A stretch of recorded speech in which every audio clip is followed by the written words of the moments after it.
HSC 26 ব্যাচের শিক্ষার্থীরা test পরীক্ষা তোমাদের দরজায় করানো আছে। ইংরেজি ফার্স্ট পেপার একটা ফাইনাল সাজেশন দিচ্ছি। এই সাজেশন তোমাকে 100 মার্ক টেস্ট পরীক্ষা এনে দিবে। এছাড়াও তোমার টেস্ট পরীক্ষা নিয়ে চিন্তাভাবনা না করে তোমাকে কিন্তু বোর্ড নিয়েও চিন্তা করতে হবে।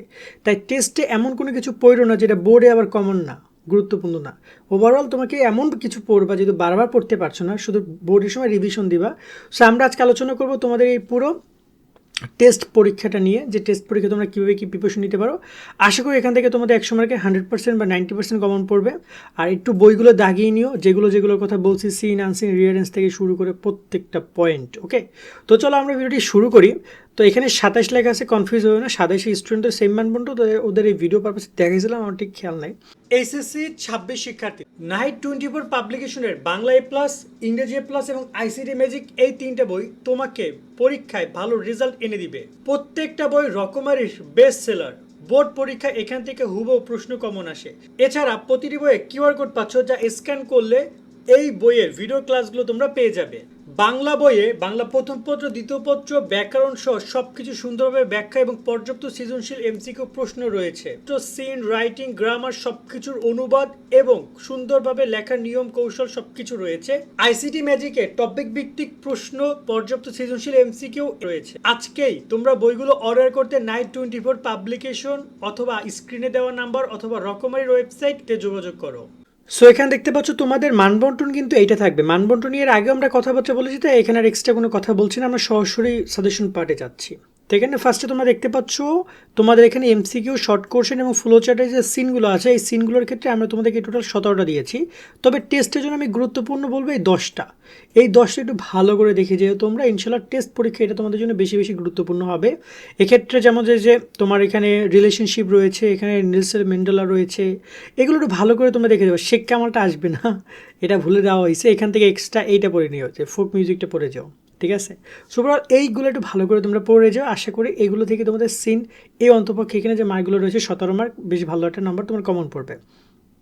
এছাড়া যদি আমরা কথা বলি সামারি কিন্তু তোমাদেরকে এই 10টা আবারও বলতেছি, 10টা ভালো করে পড়ে যাও। তবে এখানেও শেখ কামালটা স্কিপ করো তোমরা।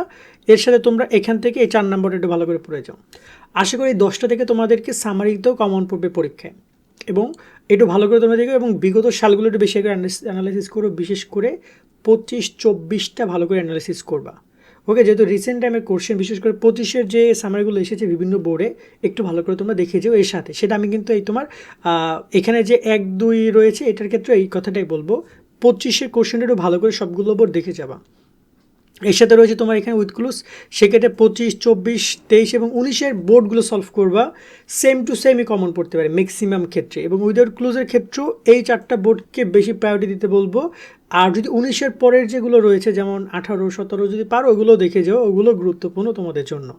এছাড়া রিয়ারেন্সের ক্ষেত্রে এখানে যে 10টা রয়েছে, এই 10টা ভালো করে তোমরা দেখে যাও, বেশ ভালো, এবং আশা করি তোমাদের এখান থেকে পরীক্ষা কমন আসবে। তারপর যদি সময় পাও দেন এইগুলো দেখে যাও, কারণ রিয়ারেন্স চাইলে কিন্তু তুমি একটু বেশি পড়তে পারো, এক্ষেত্রে বোর্ডের জন্য সেভ হবে। বাট নর্মালি এইগুলো হচ্ছে ভেরি ভেরি ইম্পর্টেন্ট, এগুলো হচ্ছে ভেরি ভেরি ইম্পর্টেন্ট, এই প্রথম 10টা। ওকে, দেন আমরা কথা বলি প্যারাগ্রাফের ক্ষেত্রে তোমার এখানে আমি একটু আলাদাভাবে বলতে চাই, কারণ এখানে লিস্টিং করা ছিল না। Tree plantation, price hike, national flag, road accident, climate change, traffic jam, environment pollution, city life, village life, এখানে টোটাল 8টা দেওয়া হয়েছে। কনফার্ম থাকো, ম্যাক্সিমাম কলেজ এই 8টা থেকে কোশ্চেন করবে তোমাদের। ম্যাক্সিমাম কলেজ এই প্যারাগ্রাফে এই 8টা টপিক থেকে তোমাদের কোশ্চেন করবে পরীক্ষায়। এরপর যদি কথা বলি গ্রাফ এবং তার সাথে রয়েছে চার্ট। সো কোনো কলেজে গ্রাফও আসবে, কোনো কলেজে চার্টও আসবে। গত বছর কোশ্চেনগুলো আমরা দেখেছিলাম 25-এ, অনেক কলেজে অনেক বোর্ড কিন্তু চার্টকেও প্রেফার করেছে। বাট এক্ষেত্রে যদি পড়তে চাও, প্রথম দিকের এই 5টা ভালোভাবে পড়ো। তার সাথে এখানে তোমরা আর তার সাথে এই 7 নম্বরটা পড়ে যেতে পারো। 7 নম্বর, 6 নম্বর, আচ্ছা এই 7টাই পড়ো। আশা করি এগুলো থেকে তোমাদের পরীক্ষা আসবে। হ্যাঁ, এগুলো থেকে তোমাদের পরীক্ষা আসবে আশা করি। এই 7টা ভালো করে তোমরা পড়ে যাও, গ্রাফের যেগুলো রয়েছে। এরপর যদি কথা বলি চার্টের ক্ষেত্রে, আমি তোমাদেরকে একটা গ্রাফ নিয়ে চার্ট নিয়ে একটা কথা বলি। এগুলো শর্টকাট টেকনিকটা ইউজ করো, কারণ খুব বেশি ডিফারেন্স না, লিখলে নাম্বার শিক্ষক দিবে তোমাদের ফুললি, ঠিক আছে? তো চার্টটা তোমরা, আমার মনে হয় যে চার্টের ক্ষেত্রেও তাই, এগুলো প্রত্যেকটাই গুরুত্বপূর্ণ তোমাদের জন্য। এবং গত বছরের কোশ্চেন যেগুলো এসেছে সেগুলো দেখে যাও, যে শর্টকাট টেকনিকগুলো ইউজ করলে যে কোনো গ্রাফ চার্ট তুমি লিখতে পারবা, পাই চার্ট। স্টোরি ক্ষেত্রে ট্রেডিশনাল এবং ক্রিয়েটিভ স্টোরির ক্ষেত্রে আসে। ক্রিয়েটিভ স্টোরি কমন পাওয়ানো খুবই টাফ হইতে পারে, বাট ট্রেডিশনালের ক্ষেত্রে তোমরা এখানে যে 10টা রয়েছে এই 10টা ভালো করে তোমরা দেখে যাবা। আর স্টোরি একটা ফরম্যাট, অনেকে আমরা যেটা ইউটিউবে ভিডিও দেওয়া প্রচুর ভাইরাল, অনেক শিক্ষার্থী সেই ভিডিওটা দেখেছে, স্টোরি ভিডিওটা। এখানে অনেকে মনে করতে পারে স্টোরিতে নাম্বার দেয় না। আমরা যে তোমাদেরকে স্টোরি যে শর্টকাট টেকনিকটা শেয়ার করেছিলাম ইউটিউবে, যেটা প্রায় 6-7 লাখ শিক্ষার্থী দেখেছে অলরেডি, তো ওইখানে কিন্তু আমরা বলে দিয়েছিলাম যে এটা একটা বর্ণমূলক একটা ফরম্যাট। স্টোরি কখনো খুব বেশি টেকনিক খাটিয়ে মানে ফরম্যাট আকারে লেখা সম্ভব না, কারণ উড কাটারের সাথে কীভাবে অ্যান্টের গল্প মিলে আমাকে বুঝিয়ে বলো, কীভাবে দুইটা বন্ধুর সাথে উড কাটারের গল্প মিলে না, বা এটা বর্ণনামূলক যে জায়গাগুলো রয়েছে ক্যারেক্টারের জায়গা থেকে একটা বিশ্লেষণ করা যেতে পারে। তো শিক্ষক সেখানে ফুল মার্ক তোমরা কেউ এক্সপেক্ট করো না, তবে দেখা যায় যে তোমাকে সেখানে মানে অন্তপক্ষে 2-3 মার্ক কম দিলেও 5-6-7 মার্ক অন অ্যাভারেজ দিয়ে দিবে, মানে কোনো কিছু না পড়ার থেকে ওইটা লেখাটা বেটার। তবে যদি তুমি ইন্ডিভিজুয়ালি পড়তে পারো তাহলে খুবই ভালো হয়।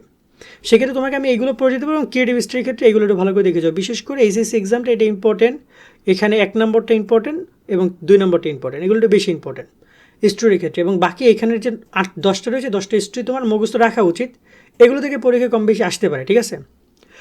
আর ইনফর্মাল লেটার রয়েছে, এক্ষেত্রে তুমি ইনফর্মাল লেটার, এখানে ইনফর্মাল লেটার কি, একটা ইনফর্মাল লেটার দিয়ে তুমি সবগুলো ইনফর্মাল লেটার লিখতে পারবা, ম্যাক্সিমামগুলো লিখতে পারবা। সো এক্ষেত্রে আমি বলবো যে এই সবগুলো একটু পড়ে যাও।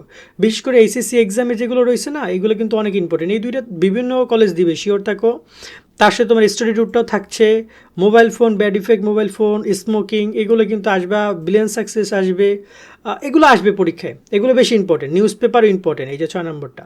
তার মানে বলা যায় সবই পড়ো এখানে, আর বাকি কি থাকে। আর রইলো তোমার এখানে ইমেলও অনেক কলেজ ইমেল করবে, সেক্ষেত্রে ইমেলের ক্ষেত্রে ম্যাক্সিমাম ক্ষেত্রে আচ্ছা ইমেল যে করা আছে সবগুলো পড়ে যেতে পারো। ইমেলের কিন্তু একটা ফর্মেট আছে, একটা ফর্মেট দিয়ে তুমি যে কোনো ইমেল লিখতে পারবা। সো সেই ইমেলের ফর্মেটটা দেখিয়ে দিও। তাছাড়াও যদি স্পেশাল কথা বলি, নিউজ পেপার রয়েছে, importance of reading news paper, তারপরে যে তোমার এখানে beauty of Bangladesh, visit your country, এটা রয়েছে। আর রয়েছে তোমার এই টুকটাক তোমারগুলো গুরুত্বপূর্ণ, এগুলো তোমরা আমার মনে সবগুলো দেখে যেতে পারো, বেসিকটা দেখে যাও, আর ফর্মেটটা শিখে গেলে যে কোনো ইমেল লিখতে পারবা। আর স্টোরি পোয়েমের ক্ষেত্রে আলাদা একটা আমরা চেষ্টা করবো ভিডিও দেওয়ার জন্য, এটা নিয়ে এখনও কাজ করা হয় নাই। সো এই হচ্ছে আপাতত ওভারঅল ইংরেজি ফার্স্ট পেপারটা। আশা করি এভাবে প্রিপারেশন নিয়ে ইনশাল্লাহ ভালো কিছু হবে। আর একটু দাগিয়ে সুন্দর করে পড়ো, যেগুলো তোমাদের আশা করি অলরেডি পড়া আছে সেগুলো বাদ দিয়ে একটু বাকিগুলো দেখে যাও, এবং ওইগুলো একটু রিভিশন দিও। ইংরেজির মূল বিষয় হচ্ছে রিভিশন পার্টটা, সেটা প্রতি স্ট্রং রেখে একটু মনে রেখো যে ইংরেজি মাঝে মাঝে রিভিশন দিতে হবে। শুধু মুখস্থ করলে ফাড়ে রাখলে হবে না, পরীক্ষার আগে তাহলে ভুলে যাবা, পরে বিপদে পরে কান্নাকাটি করবা। আশা করি বিষয়গুলো বুঝেছো। ভালো থাকো সকলে, আল্লাহ হাফেজ।